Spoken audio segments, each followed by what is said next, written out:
Today in front of me I have Honor 70, and in this video I would like to demonstrate how you can check your mobile phone number on this device. Well, you have to launch settings, then enter the about device or about phone category. That's the very last one you'll find. Then at the following page open the status section, then go for the SIM status somewhere in here. It should be network, probably. Yep, that's going to be network.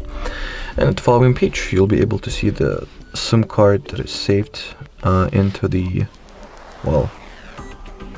or should I say the phone number that is saved into the SIM card's memory, if there is any, of course. Here it is in my case for the SIM2. Alrighty, so that would be it. Thanks for watching, thanks for your attention, and bye bye.